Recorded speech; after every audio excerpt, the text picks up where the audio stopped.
Bhagavad Gita दशमोऽध्याय 11, 12, 13 and 14 तेषा मेवानु कंपार्थम् अहमज्ञानजं तमः नाशयाम्यात्म मागे यावत्तिदे नाशयाम्यात्म भावस्तो ज्ञान दीपेन भास्वत तेषामेवानुकंपार्थम् अहमज्ञानजं तमः नाशयाम्यात्मभावस्तो ज्ञानदीपेन भास्वत।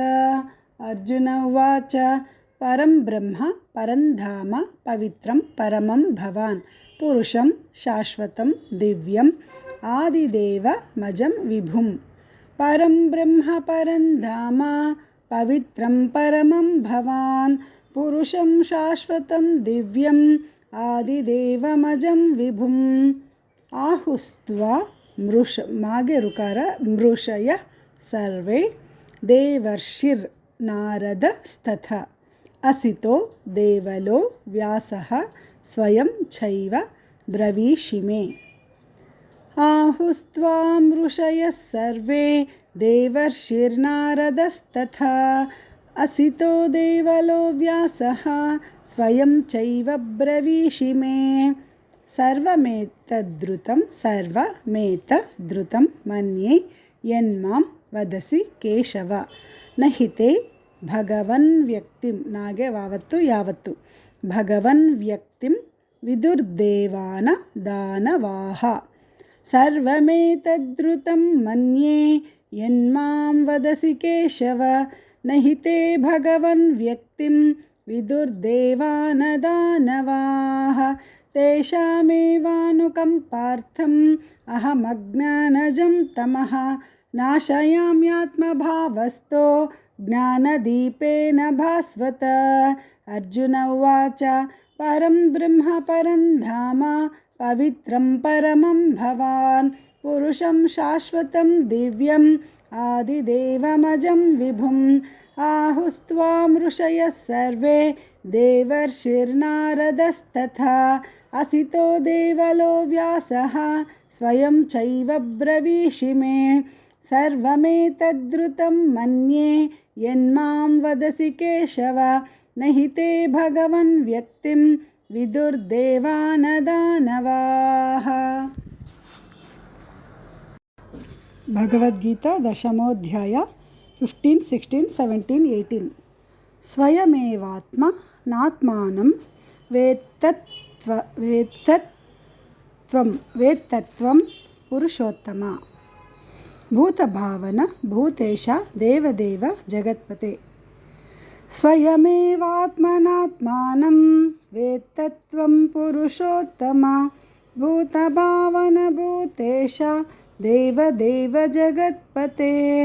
वक्तुमर्हस्य शेषेण दिव्या ह्यात्म विभूतयः याभिर्विभूतिभिर्लोकान् इमां स्त्वं व्याप्य तिष्ठसि।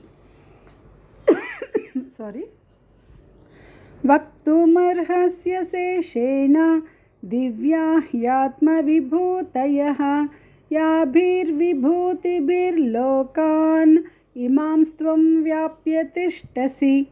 कथं विद्यामहं योगिं स्त्वां सदा परिचिन्तयन् केषु केषु च भावेषु चिन्त्योऽसि भगवन्मया। कथं विद्यामहं योगिं स्त्वां सदा परिचिन्तयन् केषु केषु च भावेषु चिन्त्योऽसि भगवन्मया।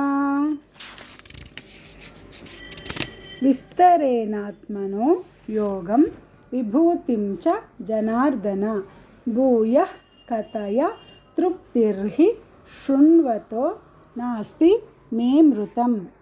विस्तरेणात्मनो योगं विभूतिं च जनार्दन भूयः कथय तृप्तिर्हि शृण्वतो नास्ति मे मृतम्। स्वयमेवात्मनात्मानं वेत्तत्वं पुरुषोत्तम। भूतभावन भूतेश देवदेव जगत्पते।